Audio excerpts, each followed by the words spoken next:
Ngayong November 5, dadalhin ka namin sa isang lugar na walang katulad ang taglay na ganda, kung saan isang pag-ibig ang mabubuo.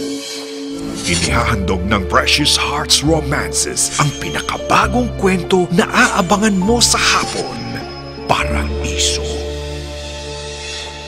Pinagbibidahan ni na Jessie Mendiola. Ako dito si Yani. Palagi akong naniningil sa palengke. Maalagain ako sa nanay ko, sa tatay ko. Tapos palagi akong naghahanap ng paraan para lang makaahon sa buhay. Dapat yung kita para sa pamilya yan. Na-stranded kami sa isla, doon kami nagkakilala. Kasi syempre wala na kaming choice. Kami lang natira sa isla. Pagbalik namin ng Manila, we had to choose kung kami pa rin ba or yung mga naiwan naming tao sa Manila. Nangimiss ko talaga ito. Ako? Hindi mo ba ako miss? Matteo Guinicelli. I'm playing the character named Brennan, married to the character of Jewel Mish. Hindi siya responsible in that sense. You approved the major sponsorship for the Ujongan Fiesta, but you failed to write an invoice. I had to make a quick decision. Kailangan na ako personally mag-deliver ng food sponsorship sa Romblon. Basically, it's about a married man trying not to fall in love with another woman. Matt Evans. Ako dito si Justin, kababata ako dito si Yani. Tapos kami talaga yung nagtutulungan. Alam naman niya si Justin talaga grade school pa lang. May gusto na talaga siya kay Yani. Alam mo, ganda mo. Ayaw mo nun, may best friend ka. Maganda na, mabait.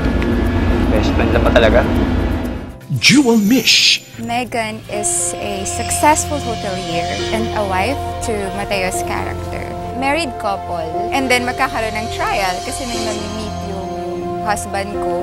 Something's changed. Parang may wall na nakapagitan sa aming dalawa. My character will show kung papaano ang isang tough woman masasaktan din. Tunay na pinaghandaan mula sa kwento. Ang kwento ng Paraiso ay tungkol to dun sa dalawang tao na natrap sa island. Mahirap na babae na na-in-love sa isang mayaman na lalaki na may asawa. Later on, na-rescue sila. Kahiwalay sila after na matrap sila sa isang island. And later on, magkikita silang muli.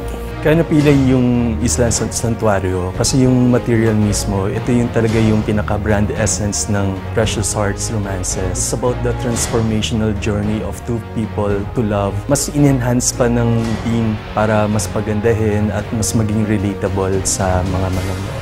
It was handed down to us na parang may nahubog na. So what we had to do was polish it. And at the same time, may mga sarili din kaming kwentong gustong pahayag. It's a challenge sa creative team na maibigay yung pinaka-essence kung ano ba talaga yung pagmamahal. At sa pagbuo ng mga eksena. Ang masasabi ko is, I think I've never seen a TV show na nakaset sa isang island. Tinaas namin yung level ng panghapon na so. Hindi ko naramdaman na sa director na piniped tong show. Kahit na panghapon kami, pang prime time namin, iniaabot para sa mga tao.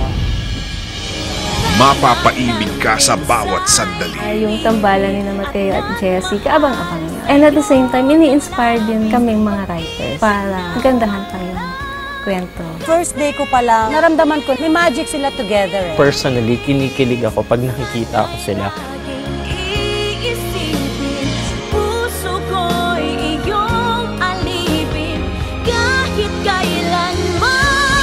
Sa direksyon ni Retchie Del Carmen, Connie Macatuno, Nico Hernandez. Isa na naman po ang aklat ang magbubukas mula sa minamahal niyong Precious Hearts Romances. Inaanyayahan ko po kayo na manood. It's coming out very, very soon, so abangan niyo po. Malapit na po sa Kapamilya Gold. Precious Hearts Romances presents Paraiso. Ngayong November 5 na sa Kapamilya Gold. Dalawang nilalang naggaling sa magkaibang mundo. Dapat yung kita para sa pamilya yan. Talaga bang aalis ka, Yani? Kailangan po eh. Hindi ka marunong lumangoy, sasakay ka pa sa barko. You approved the major sponsorship for the Ujongan Fiesta, but you failed to write an invoice. I had to make a quick decision. Kailangan na ako personally mag-deliver ng food sponsorship sa Romblon. Wala pa sa isip yung mga boyfriend na, pero ito, sakaling naisipan ko yun, ikaw ang pipiliin. Dahil sa isang trahedya,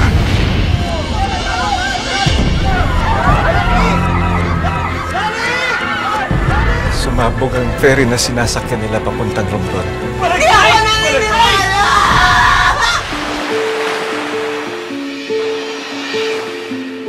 Yes! sila'y magtatagpo. Nanakaw ka ba? Hindi ako magnanakaw! Rapist ka, no? I'm a decent person. Hindi kita type. Grabe mo! Walang modo! Sa isang lugar na walang katiyakan, isa't isa ang kanilang magiging sandalan. Sa lahat ng mayaman na kilala ko, ikaw lang ang maabilidad. Uusbong ang pag-ibig na di inaasahan. Nangimiss ko talaga ito. Ako, hindi mo ba ako mamimiss? Tama ng minsay umibig at nagmahal sa'yo ng lang. Ngunit paano kung ang paraisong kanilang nahanap Gusto ko lang magpasalamat sa'yo for all the beautiful memories we had in the island.